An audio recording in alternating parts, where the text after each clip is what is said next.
Hi, it's Jonathan from Behind the Build, and I wanted to make you aware of a change.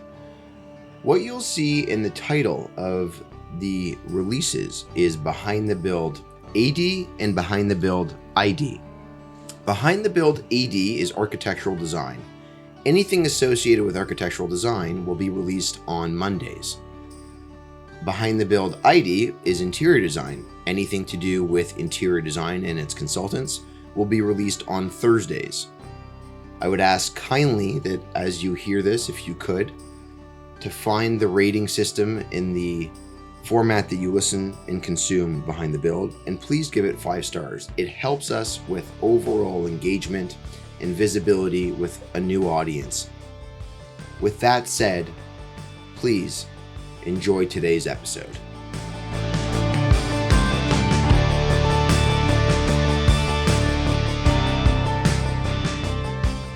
Welcome to Behind the Build. I'm your host, Jonathan Jacobs.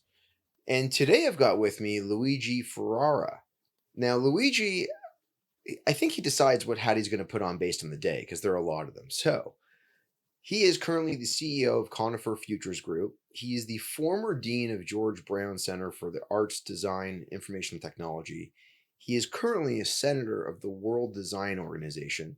And to top it all off, he's also an architect, an urbanist, and a designer. So, Luigi, thanks for joining today and putting on the interviewee hat. Well, thank you. Thanks for having me here, Jonathan. My pleasure. So, just some background on how we met. I'd like to just provide some level of context. So, Luigi works with a gentleman that I've known for, it's got to be it could be 30 years now, if not more.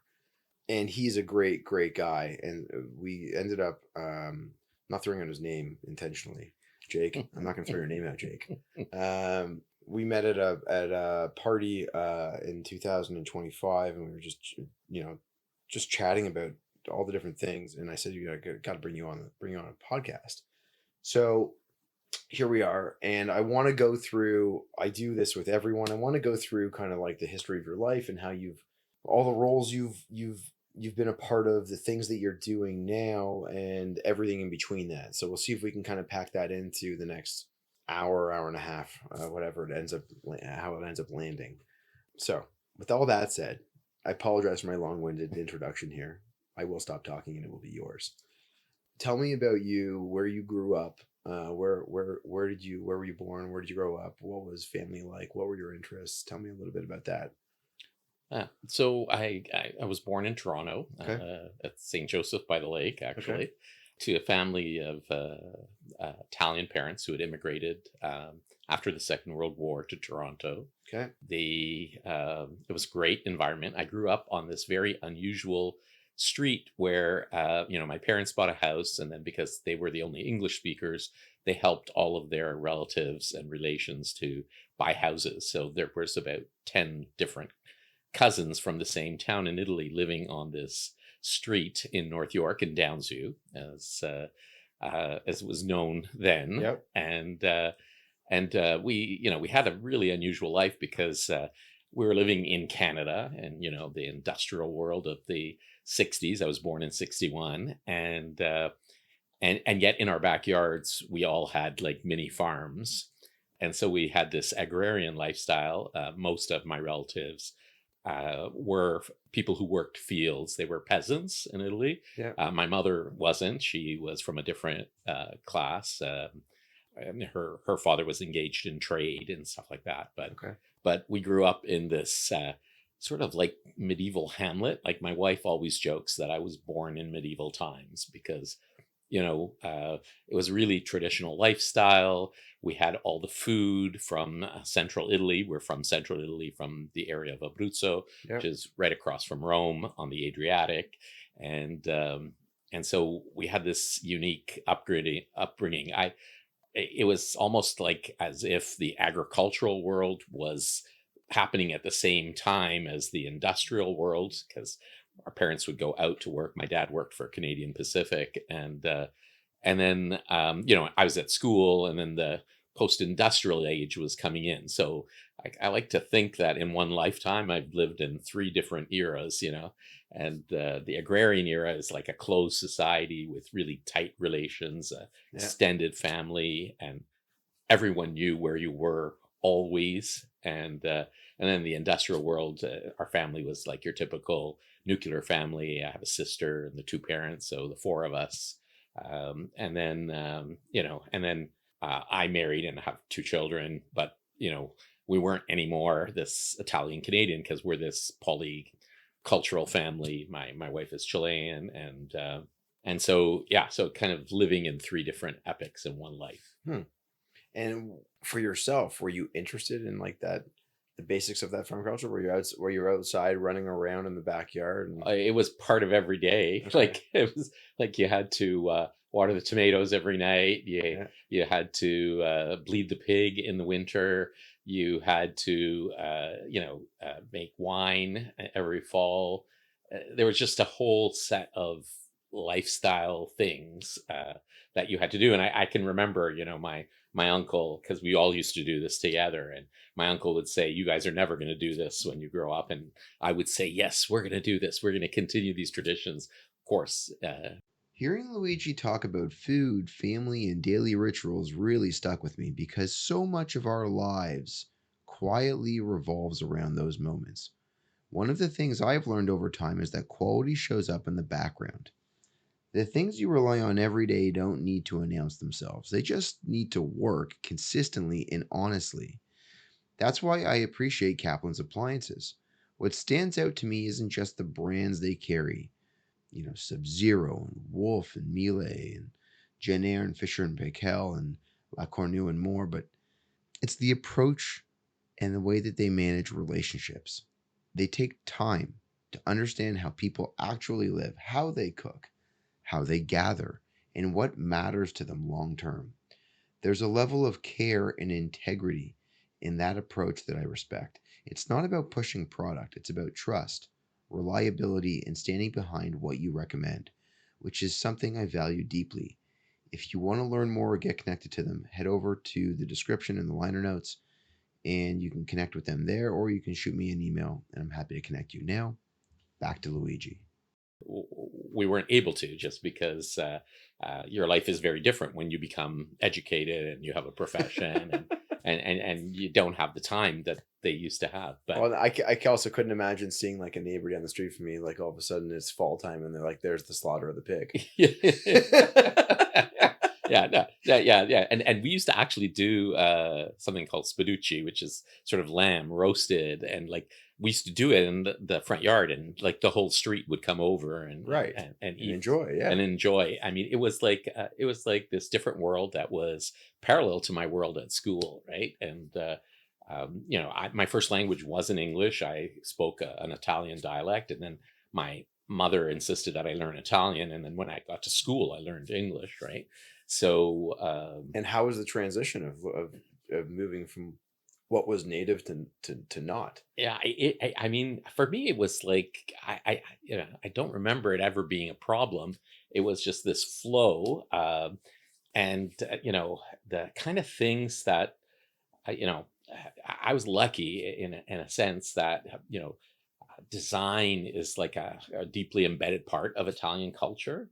And so even like my general interests, like whether it was art and design or music, etc., they were all part of sort of Italian culture. And I would be visiting Italy to see my grandparents, and things would be reinforced. I think that's where my passion for architecture started. I remember going back to Italy when I was around 11 years old, and drawing the buildings that I was seeing and imagining buildings and things of that nature. And it was all part of a cultural milieu.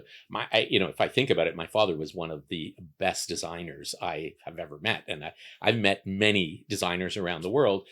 He, at CP, he fixed trains and he fixed trucks, but he would, take metal and build pieces and parts and components, and then he would take the sort of refuse from his work and bring it home and make things for our house, uh, he was a consummate designer. I still have two of the chairs that he just made for our backyard because they're the most comfortable chairs I've ever sat in, What and they're made from scraps of wood. They're what wood? I was going to ask you, like, what do you It know? was Do you know? leftover pieces of wood that were probably used for a case, Okay. like a shipping container, Yeah. and he just put them together. And weirdly, years later, I met the famous Italian designer Enzo Mari, and the chairs that my dad had made were so similar.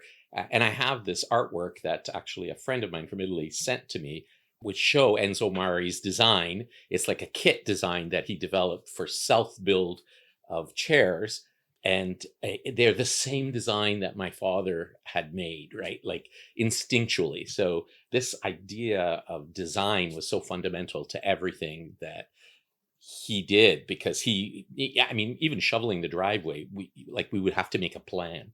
We'd have to have a strategy. We just couldn't shovel the driveway, and I like your dad. I'm the same way. yeah, and it was crazy because I would just want to go shoveling, Yeah.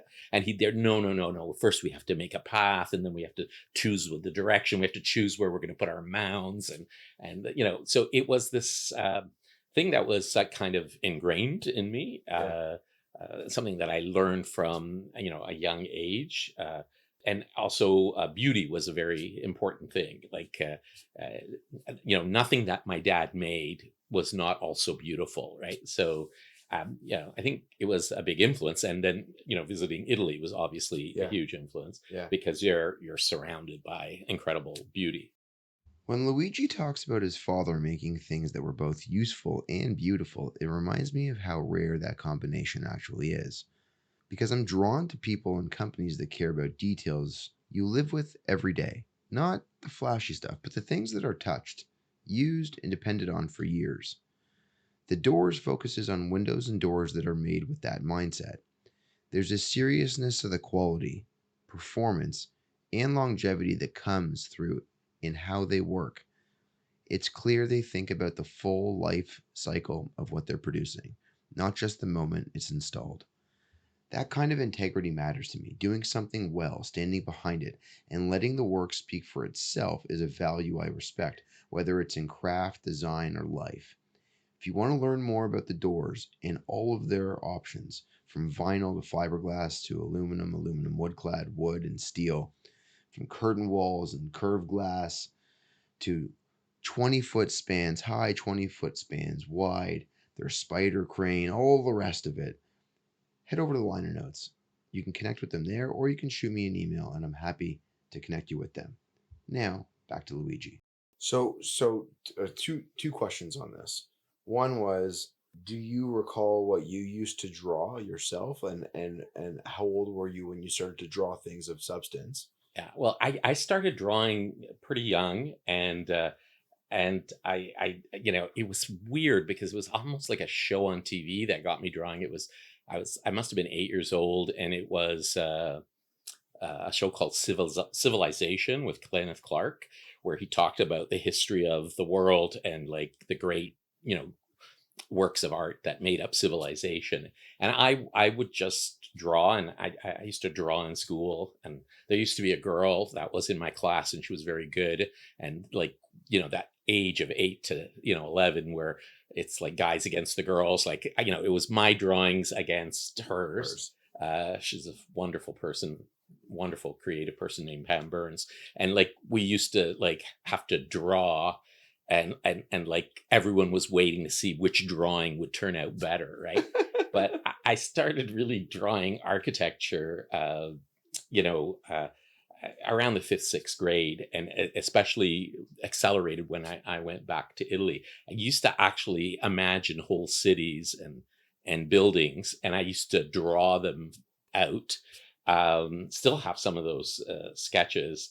I was extremely taken by Le Corbusier's Chapel of Ronchamp, which had these curvilinear forms, and so I was imagining, churches that kind of looked like that were futuristic, and that had these curvy sort of white exteriors, but then the interior was all like lights and very sort of Star Trek like Right. on the interior, Right.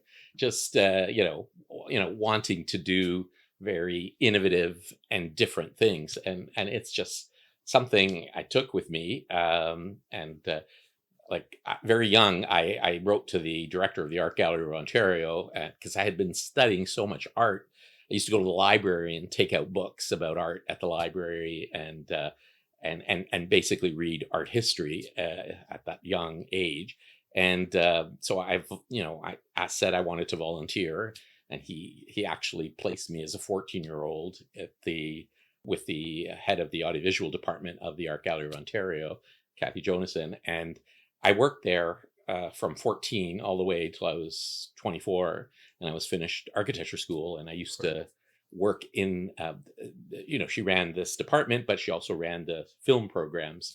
And so I worked at the film programs and was able to watch every weekend movies from around the world, because we had, French film, Polish cinema, and, Ukrainian movies and stuff like that. So it was like, how would they arrive? I mean, she had a curator named James Quant, and he used to like curate these incredible film programs, and they were held in this place called Jackman Hall, and I used to have to announce the films and walk up to the front with a microphone, or just yell it out. I no, I think mainly yell it out. It's only 150. There were microphones sometimes, when if you had a speaker or a director there, but mainly I was just introducing the film, and and then being the usher in essence, right? But what a great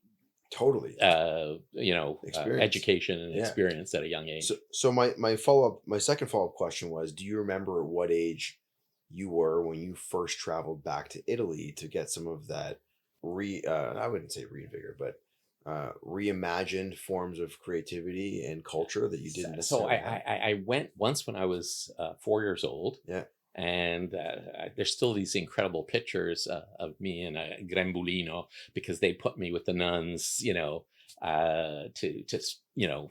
sort of a kindergarten in Italy, because we were there for like a good 3 months that time. And the part of Italy where I'm from, there's tons of castles and old Roman ruins and things like that, and I can remember seeing them as a child. And then the next time that we went, I was around 11, 12. And again, it was a full summer, but that time was like a true education. We went to all these places that were really remarkable, including traveling around Italy, to Rome, Florence, and Venice, and Milan, and other places like that. But even in my hometown, there was an incredible Romanesque abbey, San Clemente a Casauria. And so just like everywhere you turned there was, beautiful examples of both modern and ancient buildings, right? So it was very, very inspiring. And then of course I went again in university twice. And then as a professional, I go back to Italy, at least once, if not 2-3 times a year, especially as a design professional, either to the Salone or to other institutions that have invited me, or to universities in Italy to teach and do workshops and things like that, right? And so what led, outside of some of the obvious, what was it within your direct impact as you were growing up that led you to say, this is something I would want to go study at school?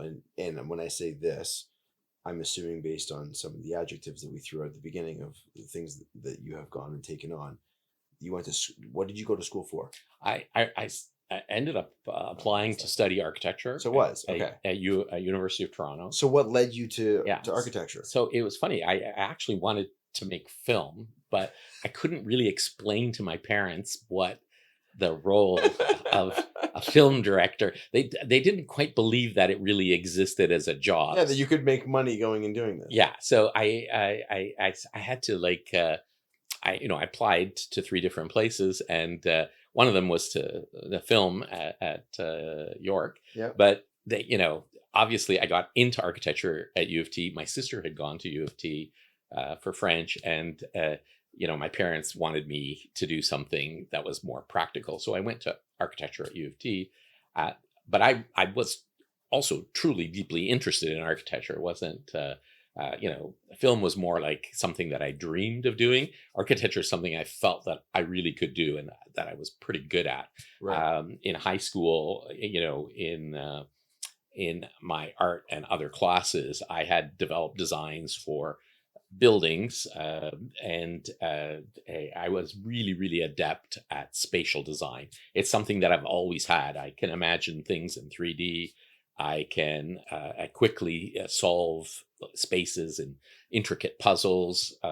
So it was something that I was just naturally good at. And my portfolio got me in, and I went to U of T. And U of T was a really difficult environment. It was a school that had a huge sort of ideological fight going on within it, and it was really a learning experience to be caught in that environment. It was a 5-year program at that time. It's more. It was probably, I think, more difficult and challenging than their current master's program was, and it had a very unique curriculum that was educationally experimental. It had many flaws, especially because the professors were, continually fighting with each other. It had interesting things like no grades, so you never knew where you stood, and it was quite problematic. What? Yeah. No grades. There were no grades, so you just passed or failed at the end of the year. And that really made being a student not so easy, because they could fail you at any moment, and there was no rhyme or reason to why they did that, right? So it was one of the things we fought to change. We threw a bit of a revolution in my 3rd year there. As a student body. Yeah. We got a lot of people fired and got the school to appoint a new administration. It was really an experience that was challenging, both as a student and institutionally, but it also made me understand, institutions, and actually threw me off the idea of ever becoming a professor for many, many years. So when I graduated from U of T, I just wanted to be an architect, and my parents wanted me to go on and get a PhD and become a professor. For them, that would be the most important thing that you could ever do. Of course, you have job security, pension. I had no understanding of why they thought of those things. Years later, I understood why, but but I kind of rebelled. I actually had started my master's because I couldn't afford to go to the U.S. for the master's because my family wasn't a family of means. We were a fairly poor family, and so I went to U of T for my master's, which was the equivalent of a PhD at that time. There were no PhDs in architecture. And my big rebellion was to not finish my thesis.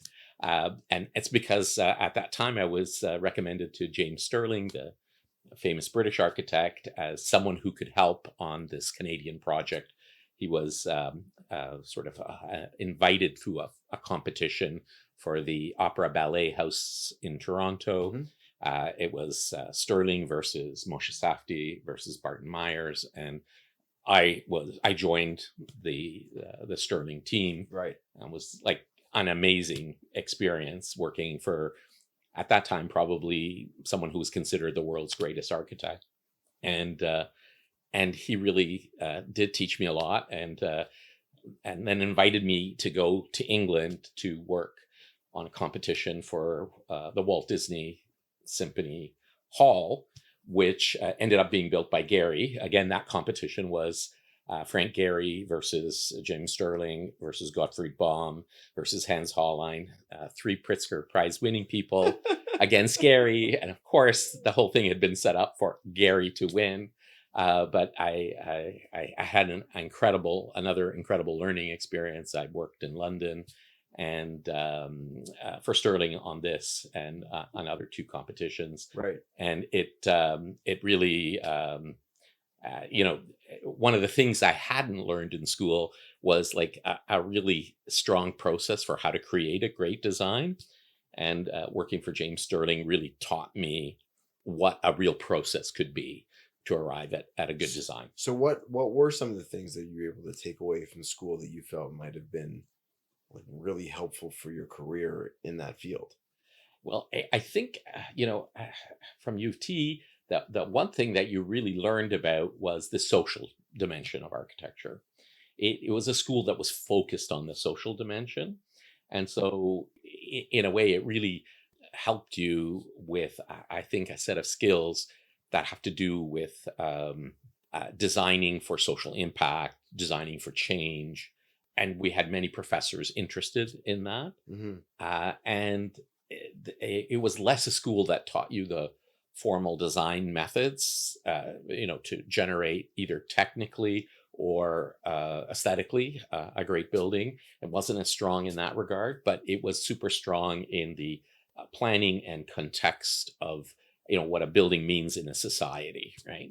Mm. And that has actually stayed with me. The other piece that the school gave was the idea about how to think more holistically about design, the why of design, right? And compared to some of my other Canadian schools that, like, we often interacted with the students from Waterloo or the students from Carleton. At Waterloo they were very arts and culturally oriented. Hmm. At Carleton it was more of a compositional school, I would say.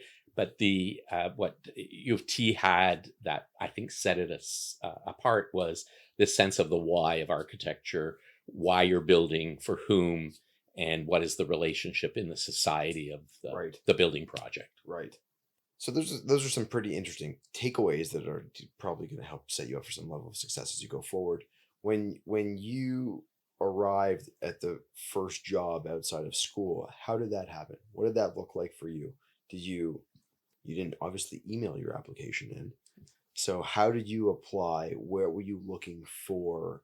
Was it a natural progression as a result of other connections you had made? What did that look like for you? Well, it's interesting because, for my thesis advisor at school, I had Eberhard Seidler as a tutor, and he was really a wonderful tutor.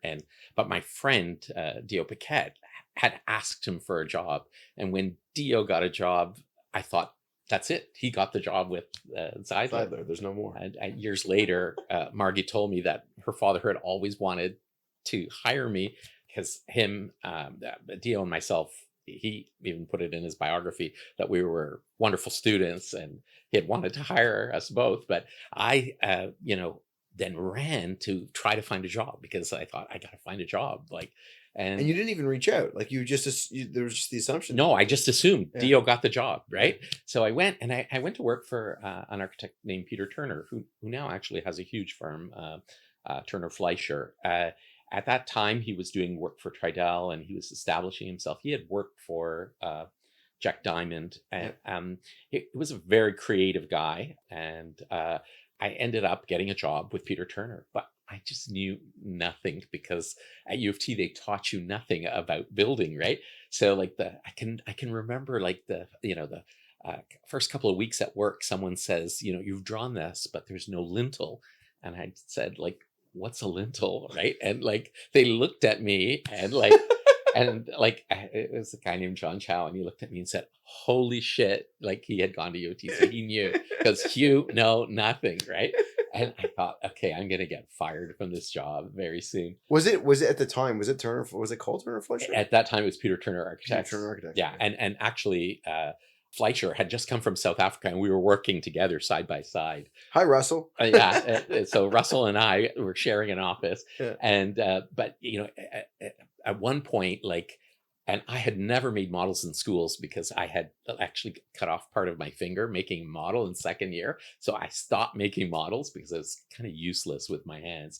And this is great. In the end, I had to make a model for this project in Montreal. So I made this model, and Peter looked at me once and he just said, I was going to fire you, but then you made this model faster than anyone else could. And you came up with the design. And he realized that I could come up with designs more quickly. And I actually helped pioneer things in his office. He used to draw everything by pencil with, magic marker. And like I was doing things with rapidograph and ink on Mylar, and he would come and say, "Why are you doing these things on Mylar? This is so slow." And I would say, "No, it's faster. It's actually really faster." And then like he would actually set himself up next to me to see who could draw the drawing faster. This is the kind of personality that Peter had. And I beat him with the rapidograph. Right?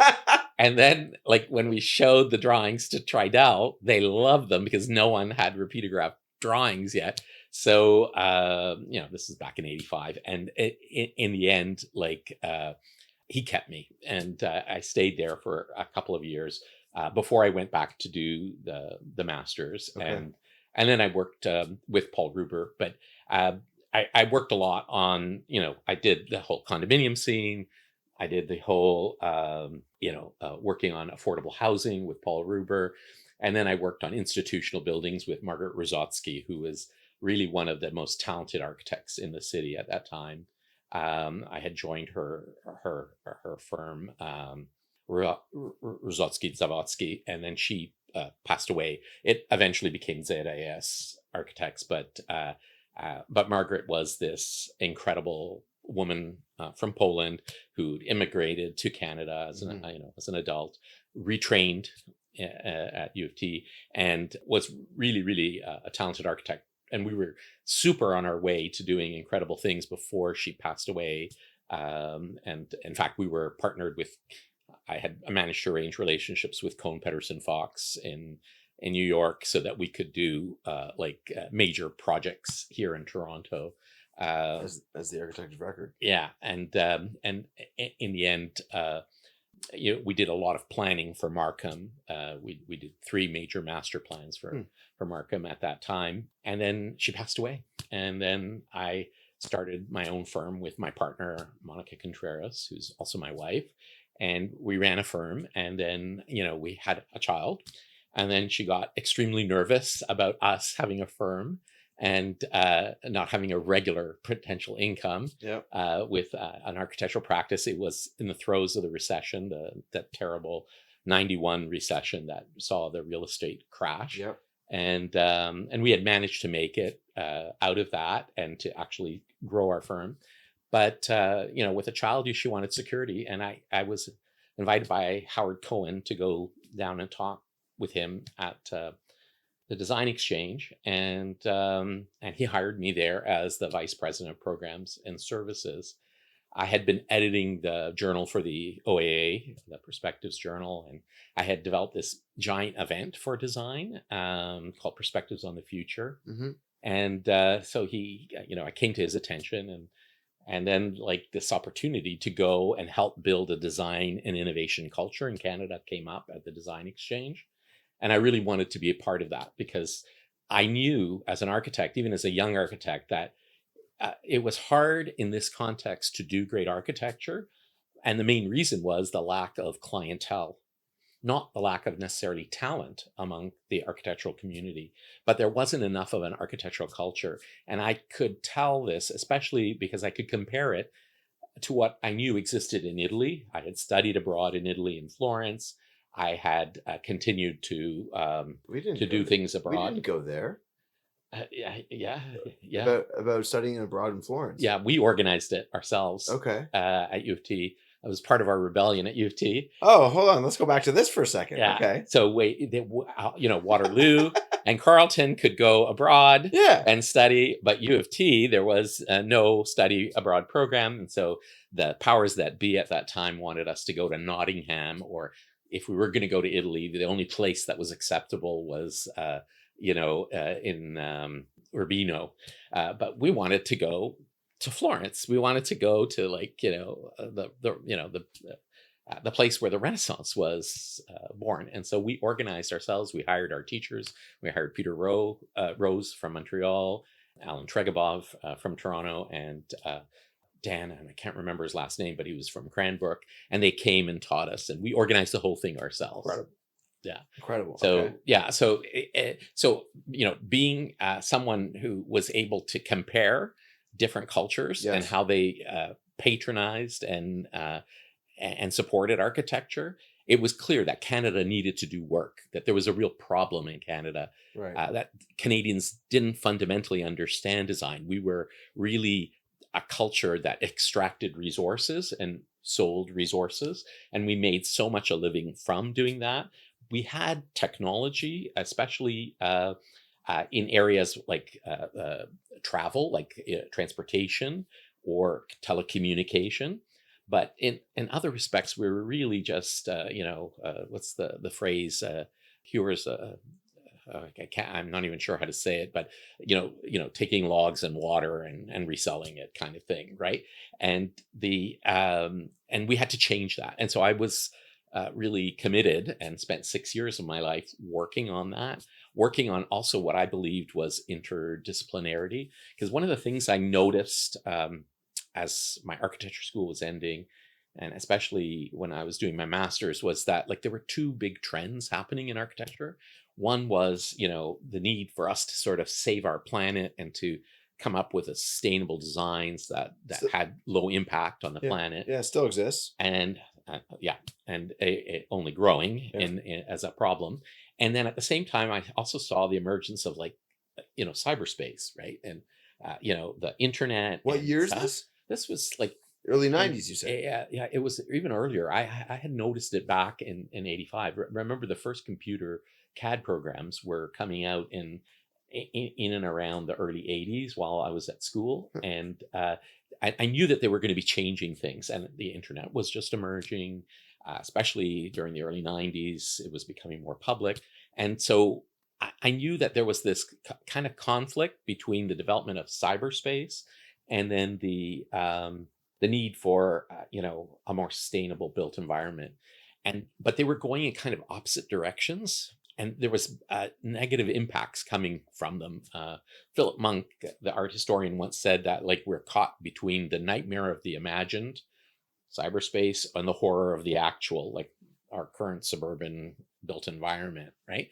And so I was trying to figure out, is there something that connects these things so that we end up with a balance between the physical world and the digital world, right?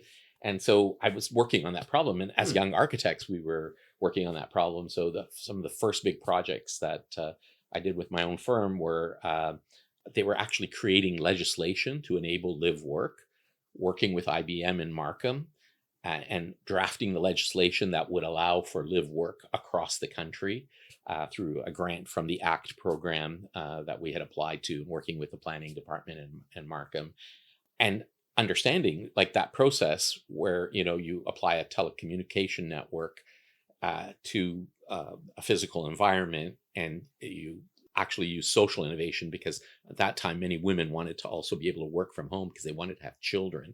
So this network enabled them to work at home. Right. It meant that the office could be redistributed back into the house. Like during the pandemic, we saw this big time returning, but at that time there was the first experiments in this kind of new phygital environment, as I called it. And we were working at that. We created the first live work townhouse community in Markham. So these were the kind of projects that we were doing. They have always to do with innovation. And it's been a consistent theme. And I've always wanted to work on projects that were innovative, and where you were reimagining and rethinking social, Right. design, Yep. technical, Yep. business practices, and political legislation. In effect. It's like philosophy, right? Yeah. Yeah, all the analytics and talking through all the different ways that you can see something, the problems that you need to resolve, all of that. I find that I find it so interesting. So many different things that you've done. Like, Luigi keeps coming back to the idea that long-term thinking matters more than quick fixes, and that really resonates with me. I've always believed that responsibility is a part of quality. The things we enjoy should also be cared for thoughtfully with awareness of their impact over time. Aquanta Pools approaches pool ownership with that kind of responsibility. Their technology helps people understand how their pool is operating, so it's not just something running unchecked in the background. What I respect about Aquanta is that they're not asking people to give something up. They're helping people be more intentional, more informed, and more accountable working with fantastic products that can last for years and years. That alignment between enjoyment and integrity is something I genuinely value. If you want to learn more about Aquanta and their incredible systems that were designed in Italy and available worldwide, head over to the liner notes in the description. You can connect with Aquanta directly, or you can connect with me and I'll hook you up with Yuri and his team. But for now, let's go back for the conclusion with Luigi. I'm thinking about like the idea of like the like a revolution as students, to then not acting as like not as a revolt, but more of like a education for Peter, and doing that and then going out on your own. Like there's just so many facets you've just described, and my mind is mildly exploding right now. To just think about the of what you've said you've done so far. So okay, so let me formulate my next question, and that is, you create your own practice, you do some of the work, and what leads you away from it? Is it just the fact that your wife doesn't feel okay to have the risk of running the practice? Or is there more? Well, in life, there's always these weird, Moments.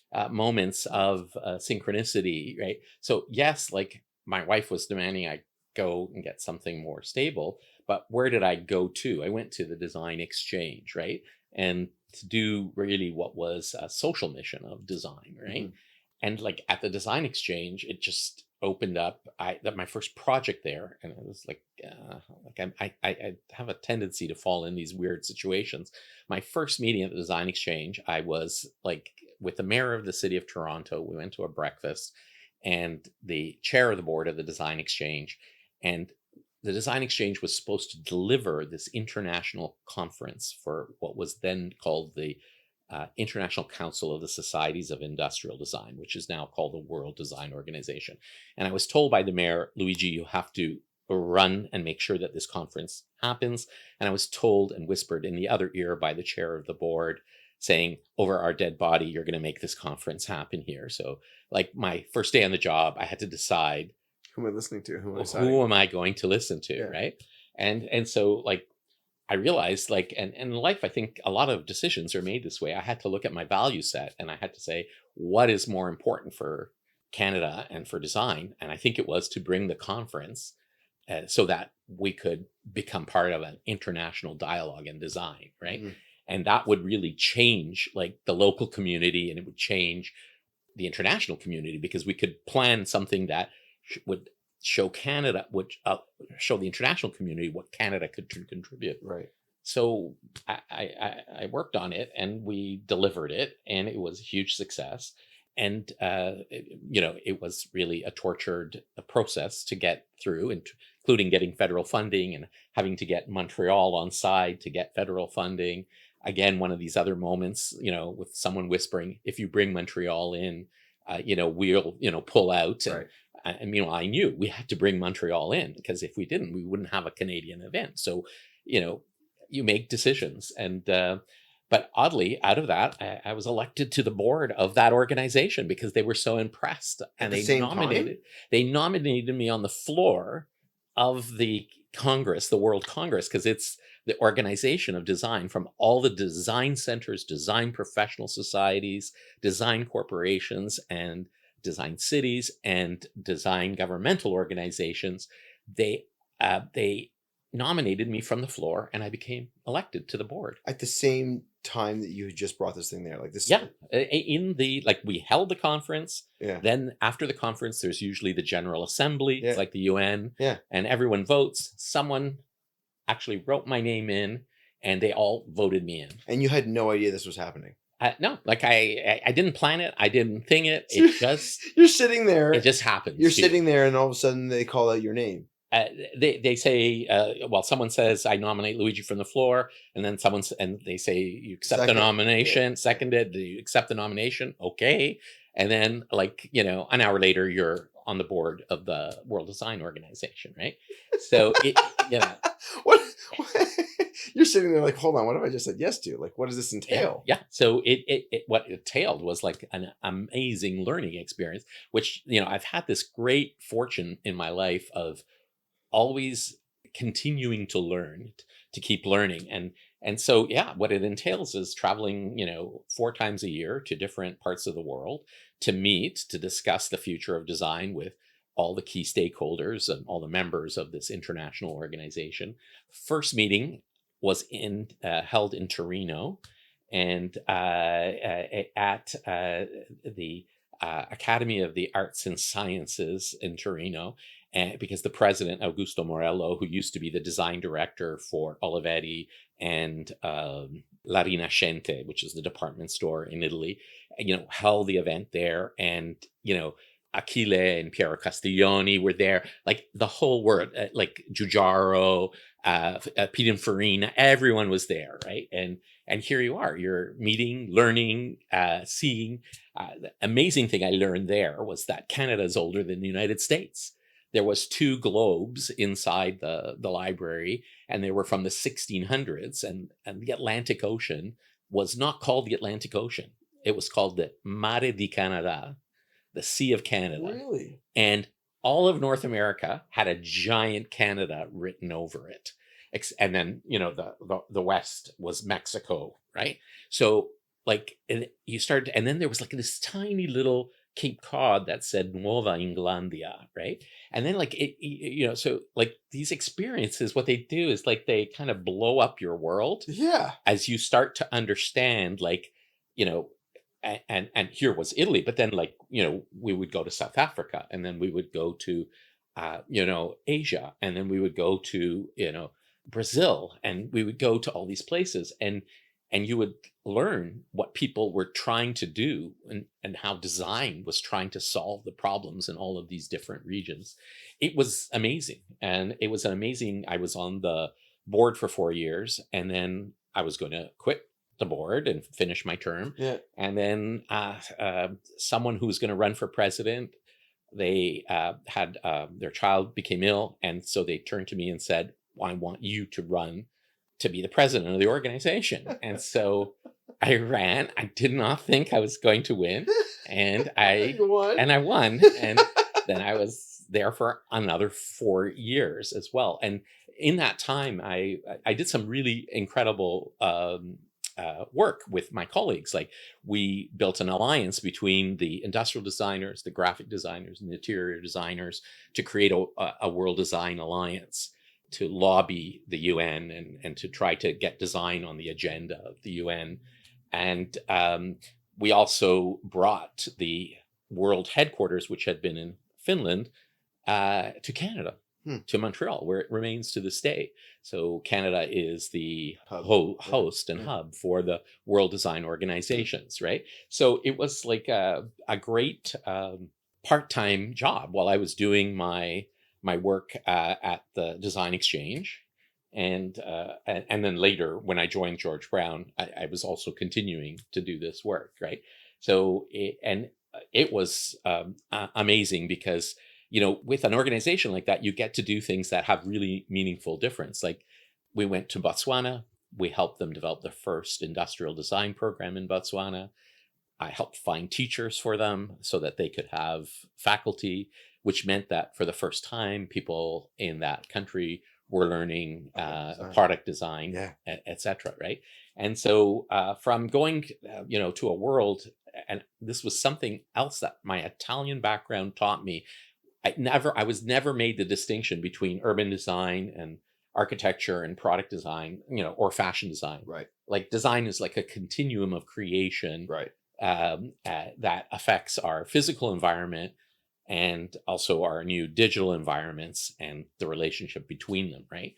So to me, that kind of interdisciplinarity and seamlessness of the design process always stayed with me. And it's something that also I've been trying to work with all my life, including when we set up the Institute Without Boundaries with Bruce Mao, which was all about that, which was about interdisciplinary collaboration towards a better future. And it's something that when Bruce could no longer run it after the first massive change project, I took on and ran while I was at George Brown for over 20 years. We ran this institute. I'll go there shortly. So I guess one of my other curiosities in this, if you were working as the president of the organization, was this a full-time role, or is No, this a volunteer it's role? a volunteer role. So, okay, just provide some context to anybody listening now that doesn't understand the way that a volunteer role works in conjunction with something that you would be doing full-time.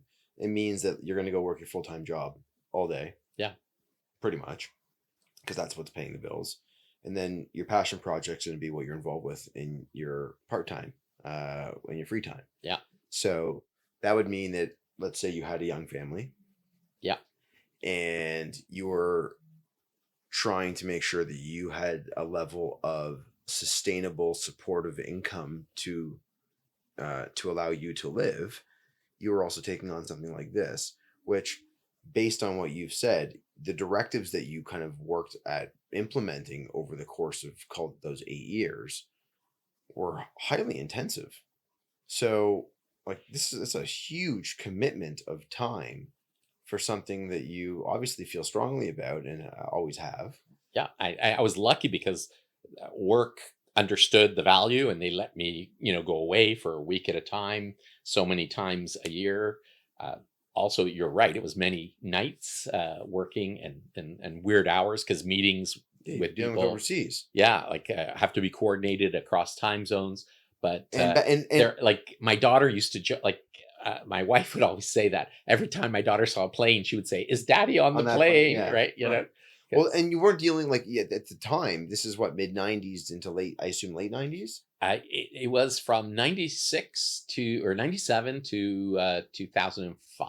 So, like, email was not quite as prevalent then as what it is now. I mean, in the early 2000s it was. Yeah. Late 90s wasn't as prevalent. Yeah. Well, email started in around 88, but it really took off in the mid 90s. Okay. But the applications like the current things we have like Zoom, etc. Yeah, that didn't exist. Yeah. So and actually that's part of what I worked on, like at places like the Design Exchange. One of the things I built was Design Exchange was a nonprofit, but I built a for-profit entity that supported the Design Exchange, where we created something like Zoom. It was called the DXNet and the DXNet Advanced Visualization Center. So part of my day job was actually, I conceived and built something like Zoom that would allow designers, engineers, landscape architects, mechanical engineers, etc., to work together online. Very almost exactly how Zoom works. Imagine Zoom with the faces all around the at the top, but then like an area where you could draw on the floor plans at the same time and discuss the designs. We built this back in 98, 99, and 2000.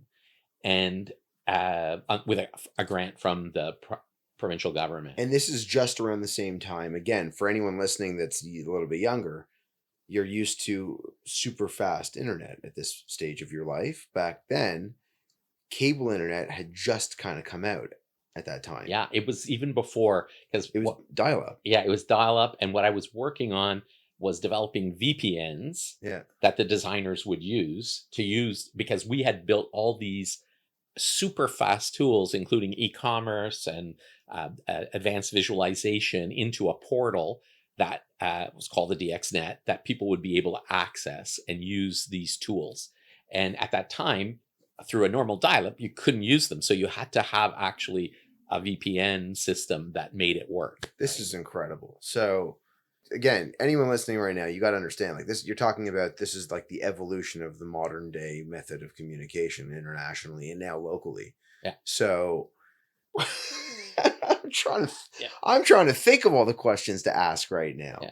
And at that time, for instance, just Jonathan, just give us that. I knew that it would not be used. Like the people at the Design Exchange thought like we were going to like IPO and we were gonna. But I already knew that, like, because people didn't even want to see themselves on Yeah, camera, of like course. on the like on the Zoom thing. They hated looking at each other, and I said, "Geez, this is going to take about another 20 years before like so we Before like people are before people actually, I'd rather look at themselves than actually yeah, look at the content. yeah." And it was like I knew that like we had power users from different firms that Yeah, were working with us, like yeah. to test it and everything, and even they were uncomfortable seeing themselves all the time, right? So it really took like a Wild. generation, and really it took a pandemic Yeah, uh, to to really to flip to it. to flip Yeah, the paradigm, right? yeah. So tell me about.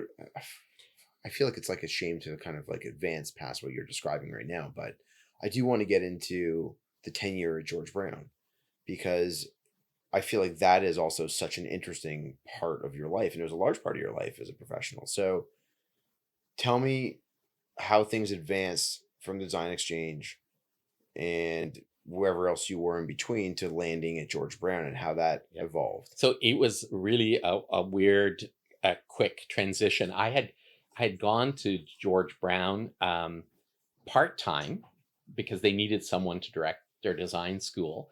And I was supposed to do 10 hours a week. And Yeah. the reason I went there is because I thought, we need to collaborate with a school.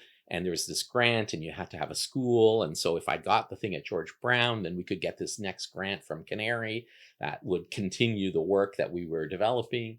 And I that's how I ended up at George Brown. And Okay. I was there part time, and Doing what? I, being the director of the design school. That was it. Okay. You And started out. You started out in that role. yeah, I started as a director in the design school. There were huge problems there. There was no curriculum.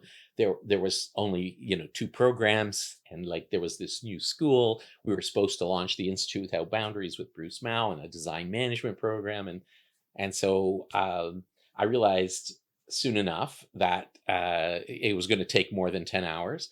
But I also saw the potential to make a new school of design, because there were no, like, George Brown's school was only known for graphic design. Right. And so I could develop a whole new school with new Yeah. programs Yeah. for the 21st Right. century. Right. And it's like I could make a whole new version of the Bauhaus in my Yeah. mind, right? Okay. So this is interesting. So now you have this opportunity to be able to go and like pretty much set up what you saw as a complete failure at U of T. Sorry, U of T. That's not to say you're bad now. You got a great thing going, but now here we are, and we're talking about like what this can look like on a much more impactful scale across multiple disciplines. So, how do you go about that? How do you pitch one? Like, what does that even look like? How do you pitch the school on going and creating this? And then two, how do you create the courses themselves? Three, how do you market that to a new demographic, a new student body? Forget the demographic, new student body. How do you do all that? So, I mean, it was, I guess, another exciting challenge. And you're right. Like, I had to convince the administration, and educational institutions are notoriously slow Yeah. at program development. George Brown, I had to say, was an exception. They had a wonderful president named Ann Sato, who started shortly after I started there. The previous president was also very good, Frank Soroczynski. They had a CFO, Eugene Harrigan, who was a brilliant, brilliant guy. And quickly, I demonstrated to Eugene that as an architect, I could help him save money on the renovations at the college, because he saw me renovating spaces for myself at like about a third the cost of what he used to spend to renovate. So I quickly became his advisor for Right. master planning and real estate.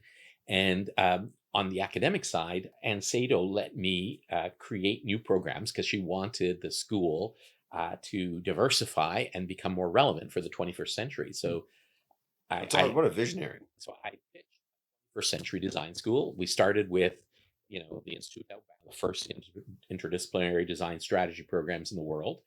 We opened the first design management program in Canada after 3 curriculums had been written and shelved. Design management. Yeah, I want to go there. Yeah. I'm yeah. essentially sorry. I'm putting a bookmark there. Yeah. Okay, go ahead. So design management, and for the last 20 years, we had the most 22 years, we had the most recognized design management program in the world, because we were niche, and we offered that program, and we continued to offer it And it was a challenge. At the start, there weren't that many people interested because it wasn't so well known as Yeah. a discipline. Yeah. That's why the other universities had shelved the curriculums. They had all been business schools, and they didn't think that they could get the audience. But we did it. We stuck with it, and we increased it. We identified the video game market. I basically looked at what my kids were interested in Yeah. doing, and I developed programs that that supported those futures. So we had both the art and the programming for video game. We developed the video design, like video game design program at a graduate certificate level, digital experience design, brand design, a whole set of new programs in interactive media management, in concept art. In the end, we took a 2-program school into a 14-program school. Crazy. With In what originally in what around time frame? 400 students into a school with 1,400 students, in close to, basically, I'd say a 10 to 12 year time frame to develop those programs. But that, while I was at George Brown, I developed over, I would say, over 70 to 80 programs, because then, like, as they kept giving me other departments. So I got, after design, I got art, which included, media and performing arts. I brought media programs into the George Brown. And the reason I was building this ecology and then the IT programs, where I did about 20 new programs, I had incredibly talented people that I worked with. And when you enable people who are talented to do their work, they respond. And so we developed all these programs. We had the first blockchain, the first AI programs, the first cloud computing, et cetera, et cetera.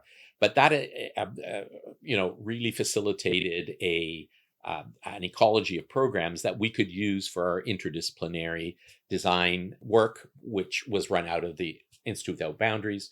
I brought the charrette methodology to the IWB. It's something that wasn't in the original plan with Bruce, but I thought it was the right pedagogy to teach design and to transform the design process. Define charrette for those that aren't familiar. Yeah, so charrettes are interdisciplinary workshops. They happen over 2 or 3 days. There was a tradition. They're named after the wheelbarrow, that used to go down the hall of the École des Beaux-Arts, and the students used to have to throw their projects into the wheelbarrow. But before that, they had to do an intensive period of work to get their projects ready. So it's the idea of working intensely, focused. We brought to that interdisciplinary, whole systems, and co-creation, and developed really a unique process. We ran over 200 charrettes in curriculum for clients around the world. And the Institute became really known for using this collaborative creation methodology. And it really enables the resolution of complex, wicked problems that are really difficult to solve. Yep. And have not been solved over a long time, because you bring everyone to the table and everyone's skills are there, and you not only enable them to contribute to the solution, but you get an aligned group around the preferred solution. So we did this. It became sort of a basic of the curriculum. We started introducing it into all of our programs. Mm-hmm. And truly, we had, I think, what was a revolutionary schools from around the world were coming to study us. They would send PhD students to stay and embed with us to learn about what we were doing, what we were trying to do. So the Polytechnico would send people. We developed relationships with CAEA, with ACV, with schools in Chile, with schools in the States, etc., because we were leading in the development of this new collaborative design methodology. So, okay, if you're listening to this, you have to understand. I mean, I've interviewed a lot of people so far in podcasting, like a lot. And my mind is just, with every single time that I'm now inserting myself in here, I'm trying to formulate the questions, because there's so many questions that I want to ask. Let me ask this one at a basic level. So you're bringing in people, and you talk about aligning on ideas and concepts and trying to create and formalize these programs.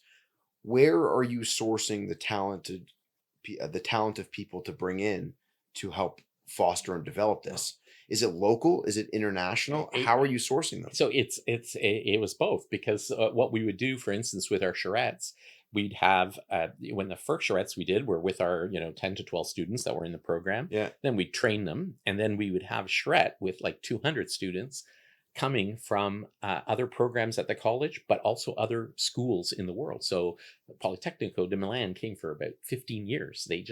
40 students would come from each of the different schools. And so then we'd have Okay. 200 people working on the problems that we were on. But it wasn't just those students, because we would bring 40 experts in from industry who would come and advise them. Right. And how are you sourcing those experts? They were people that were learning about what we were doing, wanting to become involved, and wanting to give of their time to solve these wicked problems. So, and were these paid positions, or this was all volunteer? A lot People, of it was the advisors were generally volunteers. Crazy. And we had a staff at the institute. It was like a program that ran the opposite of every program that the college did. Like, instead of having a same curriculum that was repeated every year, the curriculum would change because the project would change every year. Mhm. We'd have to rewrite the curriculum every year.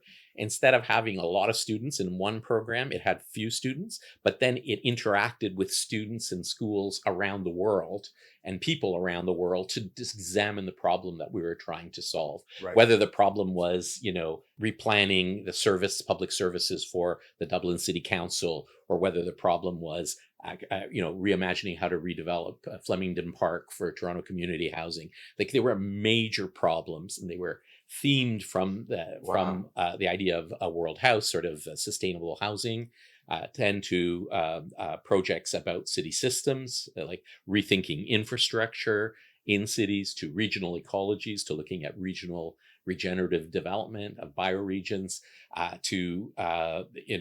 in the end, we were looking at major global issues that were going to be affecting the planet because they were part of what known as the poly crisis.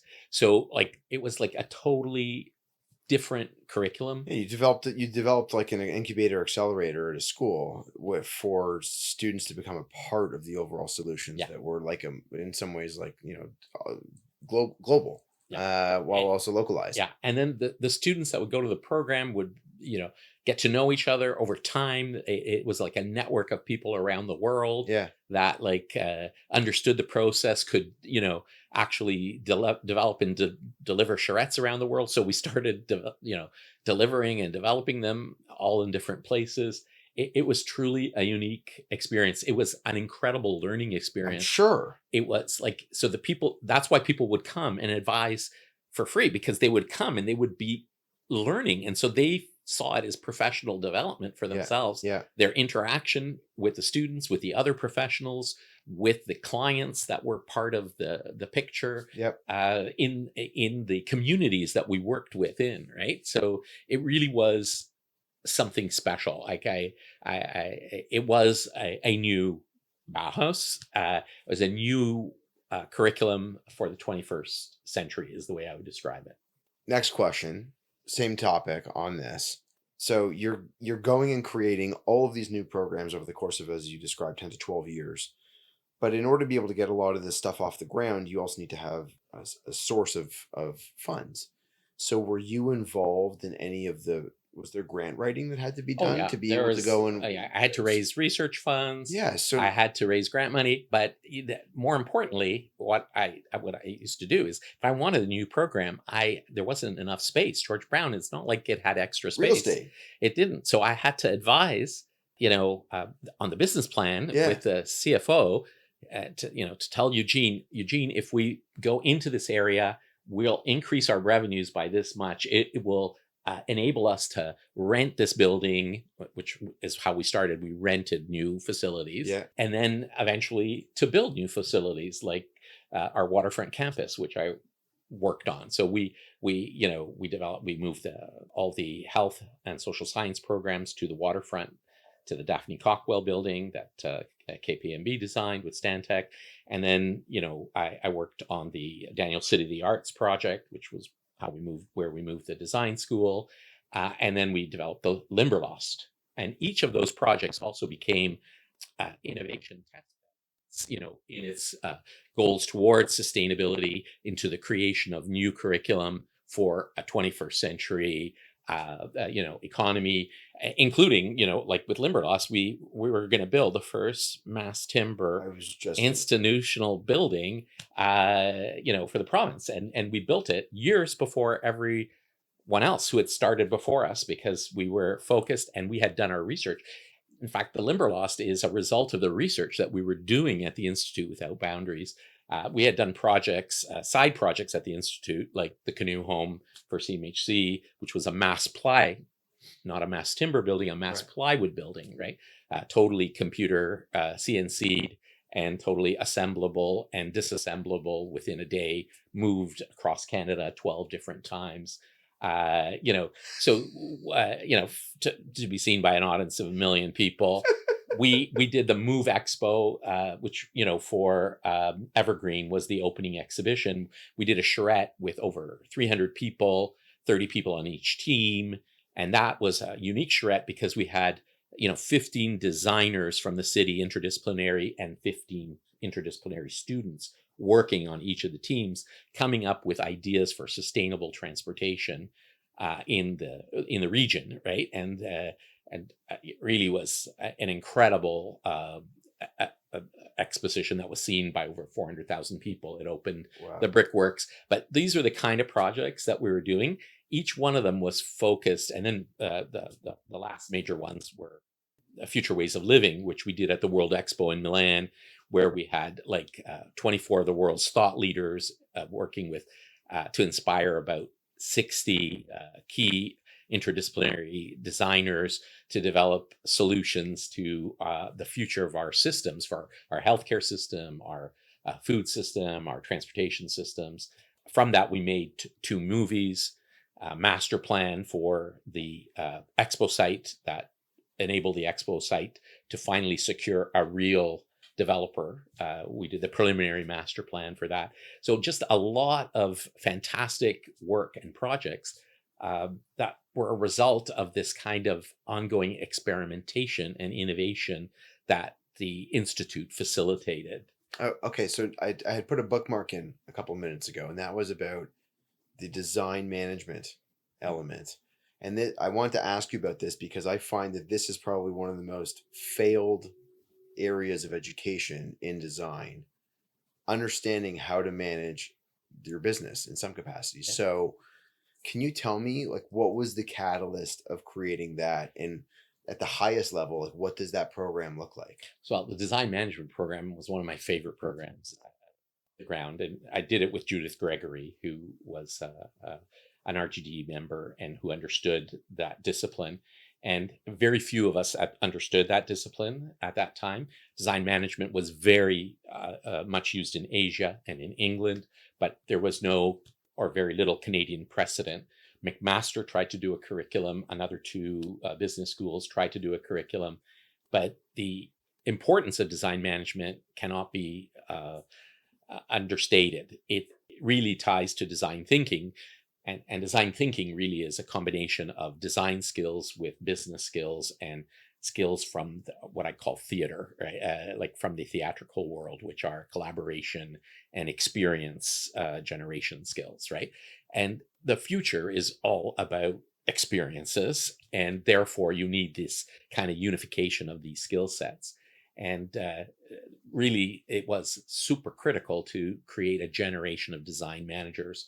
That's what was missing because the corporations in Canada didn't have really what was a design officer who was, encouraging innovation and quality. And I knew this from my work with the Canadian Embassy. They were always struggling and telling me, Luigi, they bring me these products, they want me to sell them around the world, but they don't look like they're a real product. It looks like an engineer just made something, right? Yeah. They don't look like they were designed for humans to use or to appeal to consumers, right? And so that absence of design, it wasn't total because Canada was super great at, transportation design and communication design and things of that nature, but and especially in telecommunications. But in the general kind of overall thing, there wasn't a strong design tradition like other countries have, right? So, the importance of that program was key. And ironically, we had students from all over the world coming to take it, and very few Canadians taking it, Hmm. right? And it's really, I think, still a function of what is a problem. I, at the institute, we were able to really formulate what would be, I think, the new 21st century design curriculum, and it's a curriculum that centers around what I call the ecology of innovation.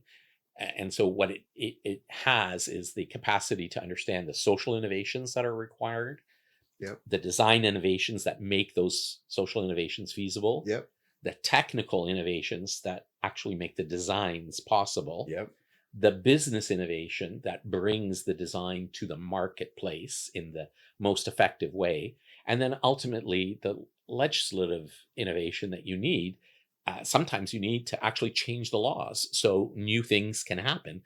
As we know in our urban environment, like, how long it took to change the laws to enable laneway homes, to enable, housing on main streets, Yeah. to enable live work, so we have to work in that way. And I think, especially with the arrival of AI and generative AI, the idea that design is the craft skills that were used for so many years to distinguish the discipline, whether it was industrial design or graphic design. So graphic design's more visual art, industrial design's more sculpture, architecture is more spatial. Hmm.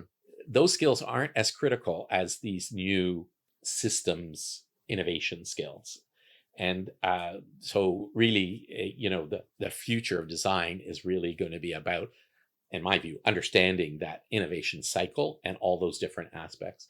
And I don't think you'll be able to be a designer in the future unless you have the business skills, because it's not enough to have that craft skill that AI can replicate so easily. And I've seen the replication of the craft skills, from when Letraset took over handwriting to Yeah. desktop publishing took over Letraset to computer aided design took over your drawing and your 3D, like the automation of those tasks.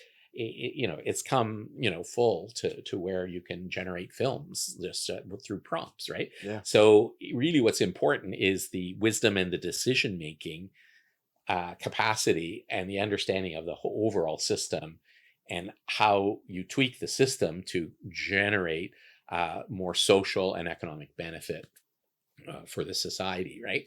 So it means learning in a new way.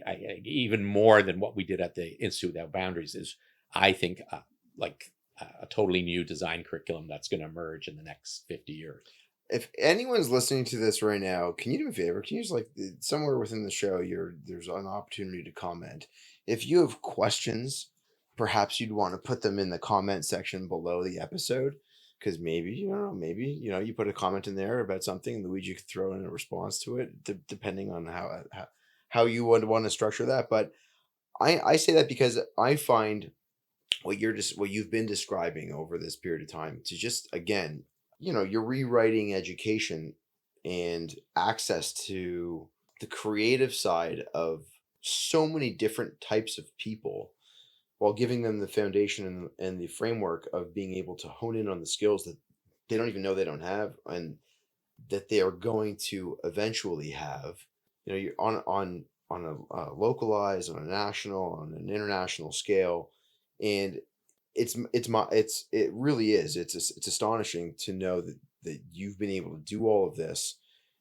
What led you away from it, and into the next venture that you're a part of now? So tell me a little bit about the transformation of moving away from George Brown, and what the next chapter of your professional career is looking like.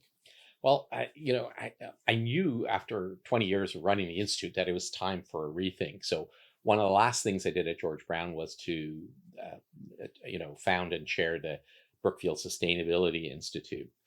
I knew even when I was founding it that it was too limited of a perspective, but it was, to me, in the seed thoughts I had about it for the 2 years that I ran it before I left, I I knew that education was going to change dramatically because AI is the disruptor of Mhm. traditional education models, and it was going to have to revert to what I call an earn and learn model, where people are earning and learning at the same time, and people are continuously learning. Yep. Something that I envisioned when we did the exercise in Milan. I was in charge of rethinking the education. We called it Keep Learning, the project Yep. that we developed. But the what I knew with the Brookfield, we were trying to, I think, race against a clock, which is, there's serious problems that are happening in the world, and the rate of change is going to need to be accelerated, and the need for design to rechange the world and to make it into a better place is going to need to happen much more rapidly than it has been. And so the idea was to develop solutions to key problems that we're facing that are heightening our existential threat as a species. And so that really clarified to me the limits also of the current academic system. I understood, even though we were doing it within the framework, I understood that it wouldn't happen fast enough. Even with a school like George Brown, which had, up until Ancedo was there, had been a place that you could do things relatively quickly. Yeah. With new administration, things were actually becoming more like every other academic institution whose processes are glacial, right? So the idea that we should take this thing out and create, in effect, what I think is a global movement, that's what's kind of drove the new initiative, Conifer Futures. And it's something that, the reason Jacob and I decided to start it was because we saw what we were able to do at the Brookfield. He had been working with me at the Brookfield, and we saw that there could be so much power in bringing this kind of innovation to commercialization, right? So we immediately started tackling the 5 different key issues. Affordability. So we started tackling the housing affordability issue, working with nonprofits. During my time at the Institute, and even slightly before, I had developed a theory of what I call formats. For me, they're super easy to explain in television terms. Earlier we were talking about Seinfeld. That's the sitcom format, right? And then not on here. This is at lunch. yeah. But then we're then there is the format for a reality show, right? Sitcoms, 6 characters, 23 minutes, 60 minutes of advertising, and there is your economic format. And that format it's a form, a content, and a process of making it for a particular effect. And I truly believe that the nature of design right now is got to be devoted to reimagining the formats. This was part of my thesis work because I was looking at the suburbs and how to reimagine their next format. And I really think that we have to be dedicated in the next 10 to 20 years to rethink our current formats to new formats that will help us combat the poly crisis. So we started with affordability. There's a social cohesion crisis. There's a geopolitical crisis that's getting worse every day. There's a health and wellness crisis. And then there's a sustainability crisis. And they're not separate crises. They're all interrelated.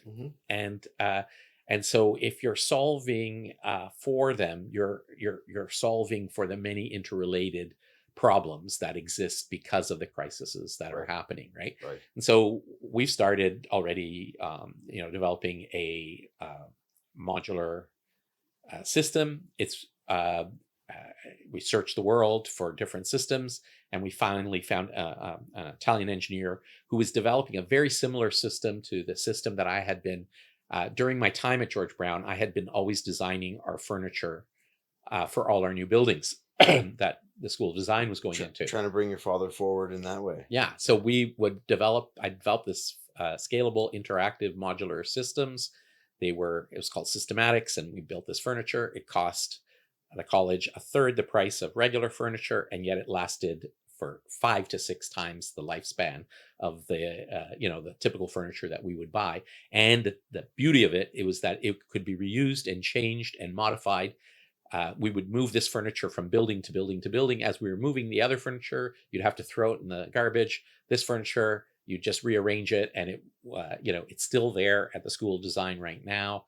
The pieces that I made, 25 years ago are still there, while other furniture is thrown in the garbage. So this philosophy of systematics is like, to me, a philosophy of how to truly do sustainability. And it's to do it with these persistent, evolutionary, and generative design hold-ons. It's like a theory of a new kind of design. And, so we are now patenting a modular, volumetric modular system with our partner, and we're going to bring it globally to the marketplace because it's scalable, it's adaptable, it's flexible, it's better than all the solutions out there because it uses this kind of philosophy. Amazing. And so we're hoping to bring to the world a solution to affordability that otherwise hasn't been there. And then we're going to keep trying to do this. This is the role of Conifer now. We're going to try to do it in the social cohesion. We're developing retraining programs for AI. Yeah. 5 million people are going to be unemployed within the next 5 years. What are they going to do? So we have to really figure out new ways of retraining people so that they can remain current while we rethink how the economy is structured. So, because we're going to be dealing with chronic unemployment if we don't restructure how we think of the economy, right? And then, we're going to be working on generative bioregions. We're hoping to work with the Great Lakes Council. I just did a project for the Biennale in Venice with Italian colleagues, and we proposed a regenerative bioregion for the Adriatic that revitalize the decaying industrial ports around the Adriatic. And then we're going to be looking at health and wellness and at new transportations and energy solutions and sustainability. So this is the purpose of Conifer, to come up with these solutions and to promote the charrette methodology and what we hope to build that are Conifer future centers. And there'll be places where people can come together and work on solutions and then develop what we hope are commercializable product service systems that can enter the marketplace and make a significant difference in the marketplace, right?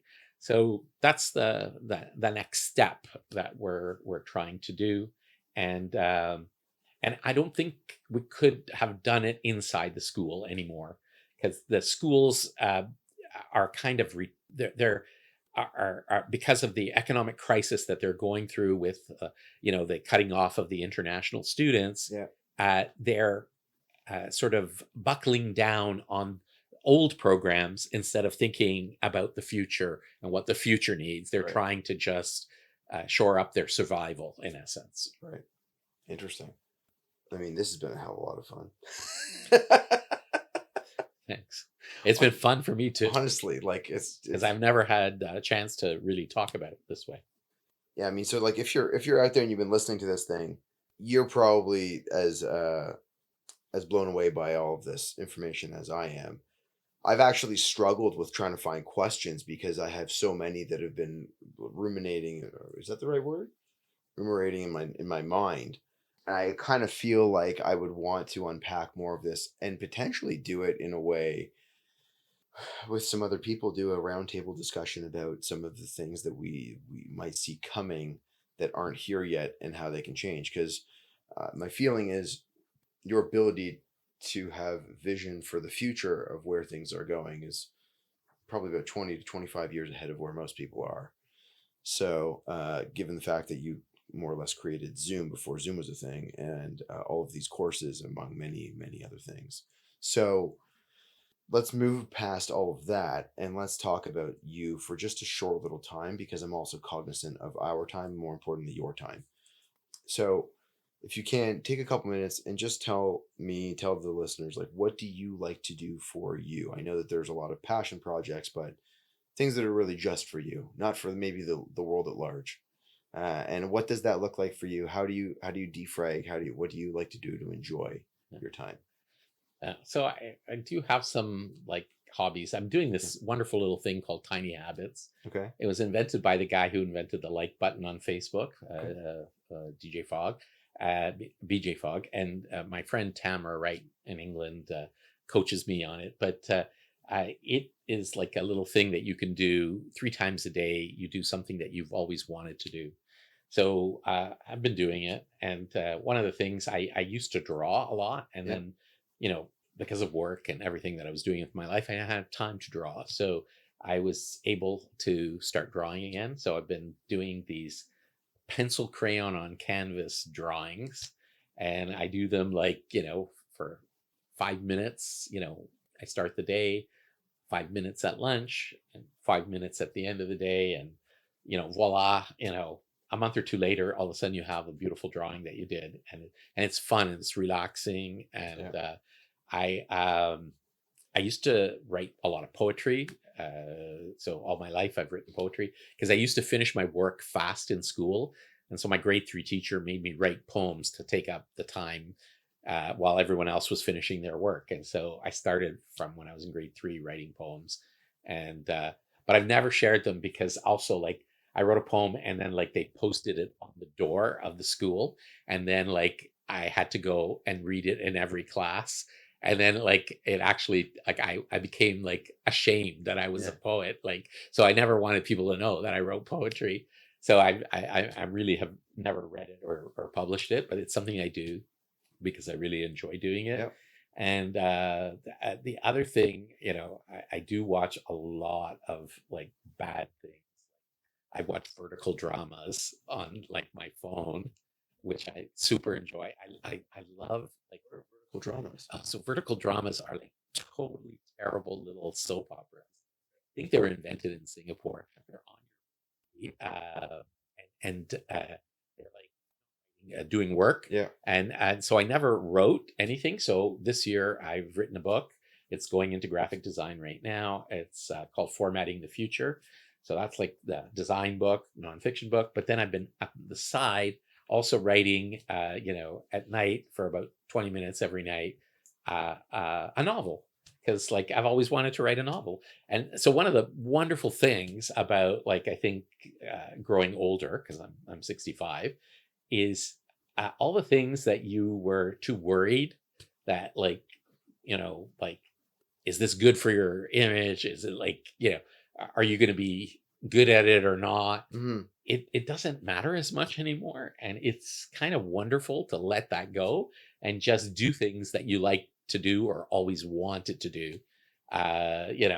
And they may never amount to anything, but the joy in doing them is so fantastic. I like one of the biggest joys is every time I finish another little like section of the book is that it's close to being done and I would have written a novel. You know what I mean? And I don't know what you mean, but yes, I can appreciate what you mean. yeah, it's like it's like especially I spent I think a lot of my life not doing things for myself. Yeah. Yeah, for the greater good. I mean, a lot of it has been described to me as like philanthropic time for the greater good of the world in some capacity. So, I mean, I would say thank you for it because I know a number of the projects, while also a number of the places that you've described, have been a part of the life that I have experienced. So, I thank you for that. I don't feel like I was able to touch at all on the people that have enabled all of this. You mentioned that a long time ago you had a child and you have a wife. And so I would say to them, you could say yourself, but thank you for giving us his time. Yeah, I owe a lot to my wife and both my children. Yeah. And yeah, and they are part of like an incredible, as you know yourself, when you're a parent, it's an incredible learning. Right. And I have to say, there's a quote by Michelangelo, which is, "I'm still learning, ancora imparo," which like I mean, you know, I think everyone every day is still learning If they want to. if they want to. Yeah. Yeah. Um, My daughter's always telling me I'm not learning anything. well, there So you go. there, Right. there it is. Yeah. Luigi, I have to sincerely thank you for being a part of this. Thank you. There's another gentleman that's joined us a little while ago in here, and his name is Jacob Kessler, who I mentioned at the beginning of this. I've known for the better part of 30 years. Jake introduced you and I at a party. Said that at the beginning. Jake, thanks for making the introduction. He doesn't have a microphone. I'm just looking at him as I say it. Thanks for making the introduction. Luigi, thank you for taking time out of your day to do this. As much as you say, you haven't been able to have a format like this to talk about the things that you've done over the course of your career, I have to tell you, man, what a life you have led. I know you know this because you've lived it, but as a person that was just introduced to it in well, I guess long format podcast, but short format abbreviation of what your life has been, it has been an absolute joy to hear this and to know that the reach that you've had with what you've done has imparted education upon so many people and given them an opportunity to touch into internal and external resources they never knew were possible. You are a transformational person to this world, and I thank you for being part of this podcast. Thank you for having me. Pleasure.